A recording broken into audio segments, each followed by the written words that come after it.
에스겔서 24장은 예루살렘의 멸망의 표징을 알려주고 그 다음에 그 표징으로서 에스겔 선지자의 아내의 그 죽음에 대해서 말씀을 하고 있어요. 그래서 24장은 이제 에스겔이 예언한 그 첫 번째 부분인데 예루살렘이 완전히 멸망할 것에 대해서 얘기를 하고 있습니다. 그리고 이제 25장부터는 이방 나라의 그 심판에 대한 예언이 나오게 됩니다. 그래서 그 예루살렘이 이제 멸망이 다가오는데 바벨론에 의해서 BC 587년에 완전히 멸망한 그 2절에 보시면 이렇게 나와 있어요.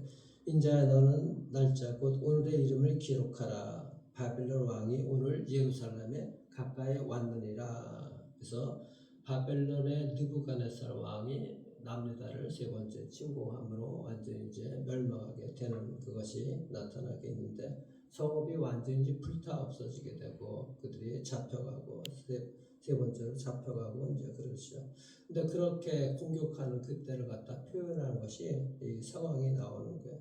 그래서 1절부터 14절까지 나오는 것이 녹슨 가마 거기에 다 양을 갖다가 다 가고 넣어가지고 불을 지펴갖고 삶으라고 얘기하는데 그처럼 바벨론의 강력한 공격 앞에 완전히 멸망당할 것을 상징 비유로 표현을 하고 있는 것입니다.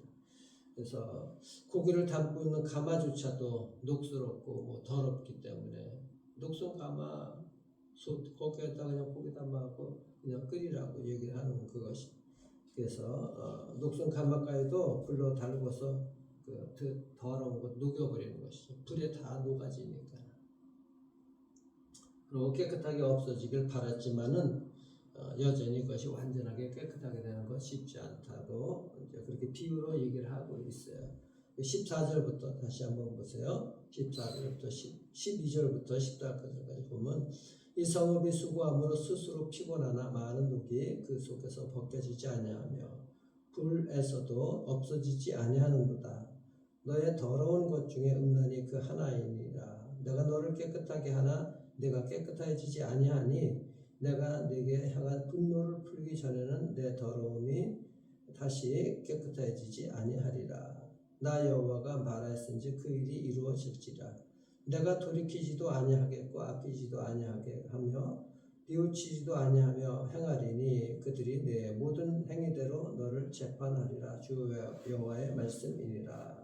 그러니까 하나님께서 이스라엘 백성들을 거룩하고 깨끗하고 성결된 그 백성으로 삼아주셨고 그렇게 거룩하고 성결된 백성으로 살라고 하는데 우상을 숭배함으로 그들이 이미 영적으로서 더럽혀지게 된 것이고 그래서 불에 그렇게 녹여서라도 그들이 깨끗하게 하기를 원했지만 불에 타면은 다 없어지고 녹슨 가마까지도 깨끗해지니까 녹슨 가마는 이스라엘 예루살렘을 상징하는 것이고 성전을 상징하는 것이고 그런데 그것이 완전히 더럽혀졌는데 그렇게 삶아도 깨끗해지지 않을 것이라고 해요. 그러니까 그 깨끗해지는 것은 하나님께서 하나님의 진노를 걷어주실 때 깨끗해진다는 것이죠. 즉 하나님께서 그것을 완전히 우리의 모든 생사화복을 주관할 뿐만 아니라 우리의 죄도 주께서 씻어주신다는 것이죠. 그러니까 주님의 진노가 있으면 안 되는 것이고 죄가 주님의 진노를 갖다가 사는 것이잖아요.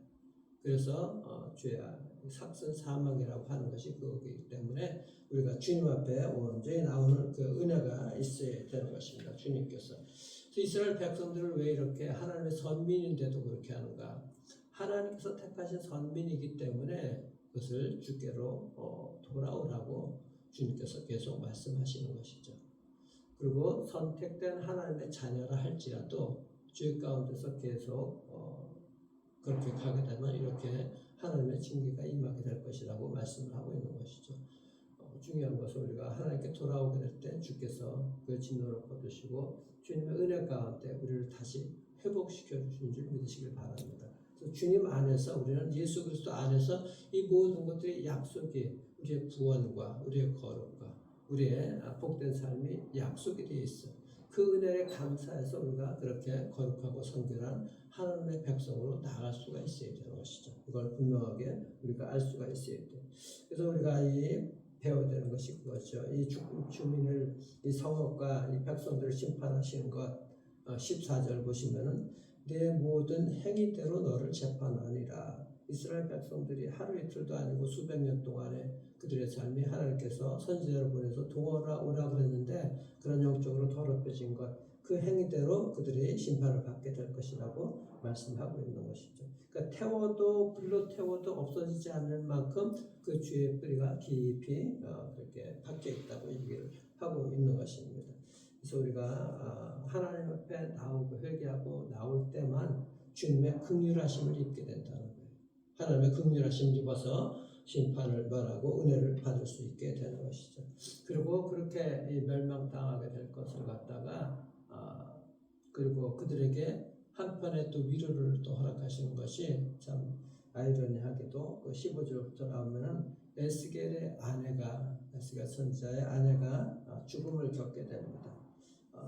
재난이 너무나 크기 때문에 심하기 때문에 에스겔은 자기 아내의 그 죽음조차도 애곡하고 표현할 수 없는 그런 상황에 이르렀다는 것을 갖다 기록하고 있어요. 16절부터 보세요. 인자야 내가 내 눈에 기뻐하는 것을 한 번 쳐서 빼앗으리니 내 눈에 기뻐하는 것, 그 사랑하는 아내거든. 그걸 빼앗으리니 너는 슬퍼하거나 울거나 눈물을 흘리거나 하지 말며 죽은 자들을 위하여 슬퍼하지 말며 조용히 탄식하며 수건으로 머리를 동이고 발에 신을 신고 입술을 가리지 말고 사람이 초상집에서 먹는 음식물을 먹지 말라 하신지라. 내가 아침에 백성에게 말하였더니 저녁에 내 아내가 죽었으므로 아침에 내가 받은 명령대로 행하매. 에스겔이 참 얼마나 답답하고 얼마나 슬프고 그렇겠어요. 내 눈에 기뻐하는 것을 한 번 쳐서 빼앗으리니. 그러니까 에스겔이 젊기도 했지만 부부 사이가 아주 돈독해졌을 거예요. 돈독했을 거예요. 그래서 관계가 좋았다는 것을 말씀하고 있죠.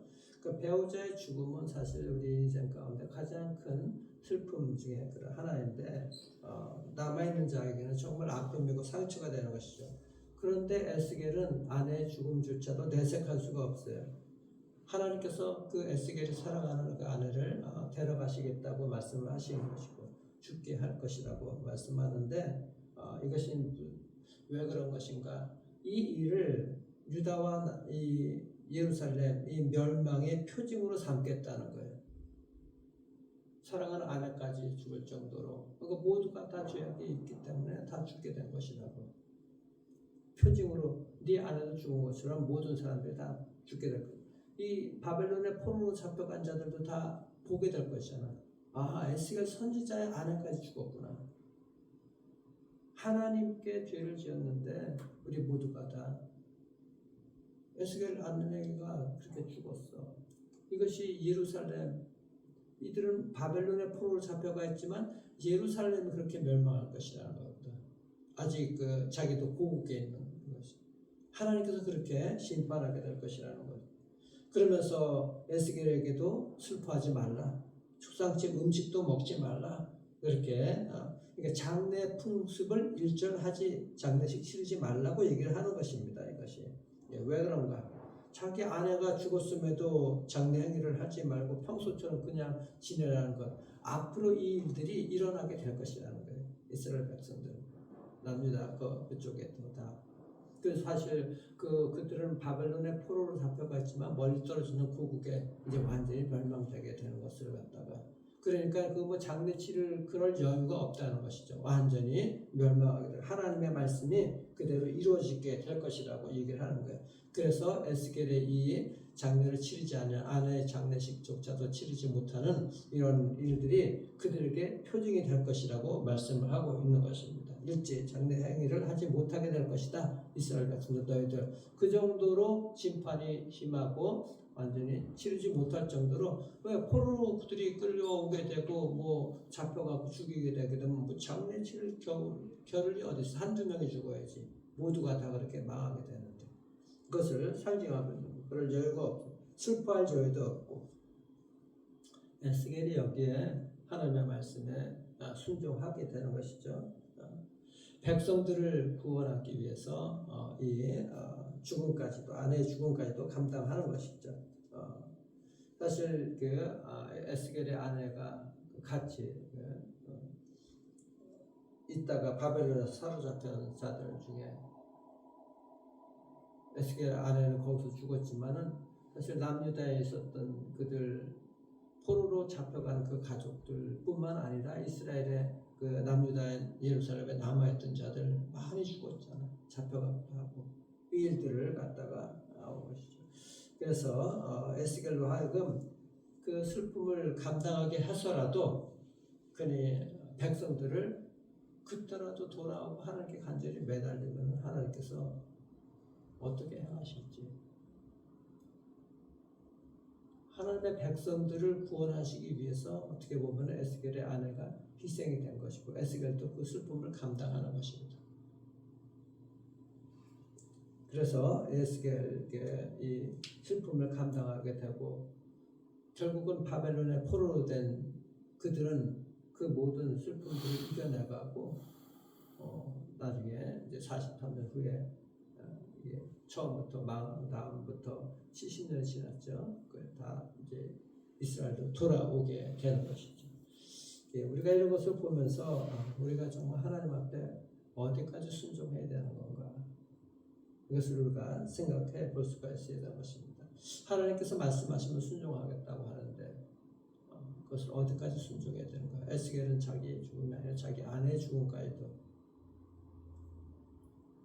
그런데 자신의 죽음까지도 순종했었던 예수님이 계시잖아요. 예수님은 우리를 구원하시기 위해서 주님께서 내리신 그 십자가의 고난을 받으시고 돌아가신 것이죠. 우리를 구원해 주시기 위해서, 우리의 위로가 되기 위해서, 우리의 평안이 되기 위해서 그렇게 돌아가셨다는 것을 우리가 잊지 말아야 되는 것입니다. 우리가 분명한 것은 하나님께서 이스라엘 백성들 그 행위대로 갚는다. 우리의 삶에서 어떻게 우리가 거룩하게 순종하고 주님 앞에 나아가야 되는 것인가, 이것을 분명하게 알 수가 있어야 되는 것입니다. 24절 마지막에 보시면은 그렇게 말씀하죠. 이같이 에스겔이 너희에게 표징이 되리니 그가 행한 대로 너희가 다 행할지라. 이 일이 이루어지면 내가 주 여호와인 줄을 너희가 알리라. 에스겔 인생이 다른 사람들의 그 표징이 되고 있죠. 그가 아내가 죽어도 슬퍼하지 못하고 고난의 길을 그렇게 걷는 슬픔을 겪었지만은 그 일로 통해서 남아있는 자들에게는 많은 위로와 평안이 되었을 거예요. 우리 모두도 다 이렇게 되는 것인데 하나님께서 그의 아내를 치셨구나. 그리고 하나님의 진노가 이렇게 됐기 때문에 우리가 하나님께 돌아오자. 하나님께서 주시는 그런 위로와 용기가 많이 있었을 것입니다. 그것이 어떻게 보면은 먼저 믿은 자들, 그들의 소명인 것이고 사명인 것이고 부르심을 받은 자의 사명인 거예요. 우리가 이렇게 남들에게 정말 하나님께서 말씀하신 것들의 표징이